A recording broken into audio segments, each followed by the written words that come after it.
हरदम क्यों तैयार हो पाप कमाने के लिए। अरे कुछ तो करो ख्याल यहाँ से जाने के लिए। अरे कुछ तो करो ख्याल यहाँ से जाने के लिए।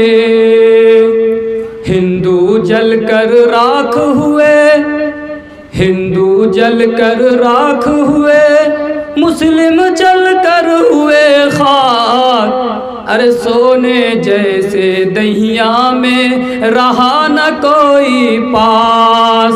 अपना पराए रोता है तुमको दिखलाने के लिए। अरे कुछ तो करो ख्याल यहाँ से जाने के लिए।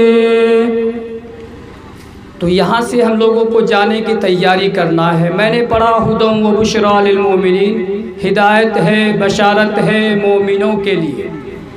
और मैंने पढ़ा ओम श्री परमात्माए नमः, शुरू करता हूँ उस मालिक के नाम से जो मालिक दयाबान कृपा निधान है।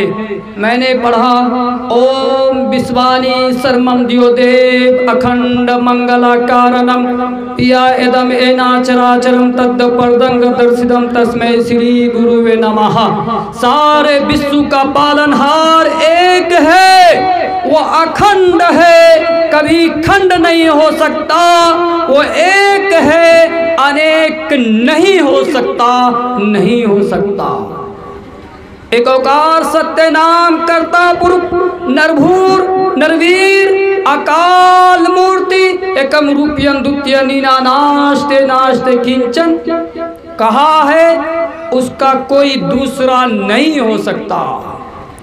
एको जगदीश्वरा एको जगत गुरु, जगत का एक ही गुरु, एक ही ईश्वर, एक ही साई, एक ही भगवान, एक ही अल्लाह, एक ही खुदा है। तो पूरे दुनिया का एक ही मालिक जो अल्लाह कुल हु अल्लाहु अहद है, अल्लाहु समद है, लम यलिद वलम यूलद वलम यकुल लहू कुफुवन अहद। अच्छा एक बात बताइए, कितने लोगों की शादी नहीं हुई? हाथ उठाकर बोलिए तो। शादी करना चाहते हैं? बताइए, शादी करना चाहते हैं? हाथ उठाइए तो। कौन कौन करना चाहते हैं? अरे कभी ना करेंगे नहीं। एक मंत्र पढ़ रहा हूँ, आप लोग समझिएगा। मंगलम भगवान विष्णु मंगलम पुंडरीकाक्षौ मंगलाय तुनाहरि मंगलम गरुड़ध्वजा शांताकारं भुजगशयनं पद्मनाभं विश्वाधारं सुरेशं मेघवर्णं लक्ष्मीकांतं कमलनयनं युग्यज्ञानं योगमं वंदे विष्णु भवभरं लोकं कीर्त्यानं। कितने लोग हाथ उठाए थे? बोलिए तो। अरे थे, उठाए थे ना। आप लोगों की शादी हो गई, मैंने मंत्र पढ़ दिया। हमारे बिरादराने वतन अगर इस मंत्र को नहीं पढ़ेंगे तो उसकी शादी ही नहीं हो सकती है। वो लोगों में ये मंत्र पढ़ा जाता है। गीता का मैंने मंत्र पढ़ा, ये शास्त्र विधि मुत्सरजय वरकट काम कारतः न ससिस्ति न मवा अपनौति न सुखम न परागतिम।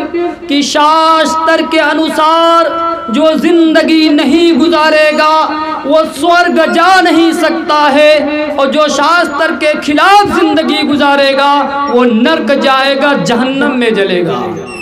मिसाल के तौर पर शास्त्र में कुछ लिखा गया और आप कहीं कुछ और बोलते हैं, किताबों में कुछ और है, हदीसों में कुछ और है, आप उसको अमल कुछ और करते हैं। मिसाल के तौर पर बता रहा हूँ, एक आदमी कब्रिस्तान जा रहा था। एक मौलाना साहब बयान कर रहे थे कि कब्र में जाओगे सांप आएंगे, बिच्छू आएंगे, फरिश्ते आएंगे, ये होगा वो होगा, कब्र में आज़ाब होगा। तो एक आदमी मजमा में सुन रहा था, वो चला गया कब्रिस्तान में। अब मौलाना साहब बयान कर रहे हैं जिंदा आदमी के लिए ये मुर्दा आदमी के लिए वो आदमी जिंदा ही कब्रिस्तान में चला गया कि मरने के बाद कब्र में जाओगे तो सांप आएंगे, बिच्छू आएंगे, फरिश्ते आएंगे, ये होगा, अजाब होगा, ऐसा होगा वैसा होगा। मौलाना बयान कर रहे थे। वो आदमी मजमा से उठा और कब्रिस्तान में गड्ढा खोद लिया और वहाँ ऊँट बैठ कर रहा है। और फरिश्ता का इंतज़ार कर रहा है कि बस पूरे दिन लेकर रात हो गई। रात होने के बाद अब वो बेचारा उठ बैठ करता है, इतने में एक चोर आने लगा उधर से। एक घोड़ा लेकर 2 शक्कर का थैला घोड़े पर रखा हुआ था और घोड़ा इतना थक गया कि कब्रिस्तान के पास ही बैठ गया। अब ये आदमी कहीं तलाश कर रहा कि कोई आदमी मिले तो उसकी मजदूरी दे दूंगा और ये मेरा शक्कर का थैला मेरे घर तक पहुंचा दे। अब वो आदमी कब्रिस्तान में जो उठ बैठ कर रहा था, कहा रे यही बेवकूफ़ लगता है, ये मेरी बात समझेगा, कहा इधर आओ। वो आदमी आया तो क्या कहता है, लगता है कि फरिश्ते आ गए हैं।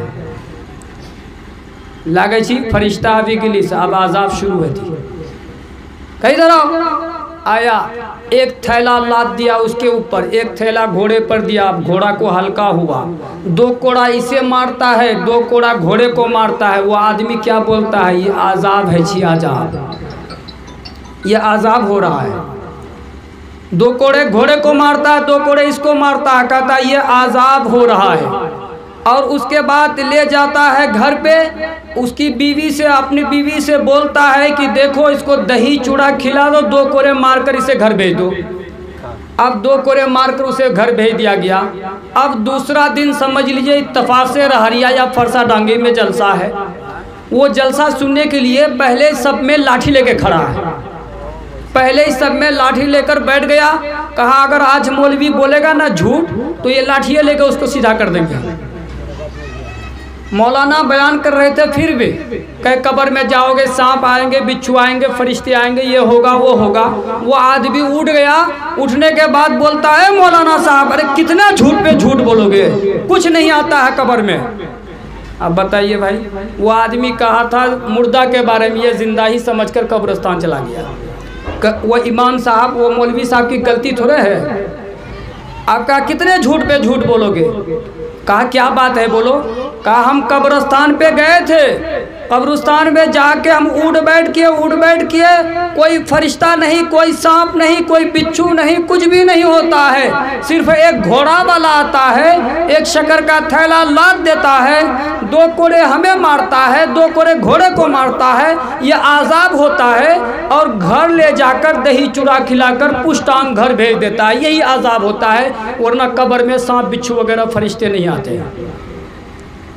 अब बताइए, सुनने के लिए गया, समझ गया कुछ और।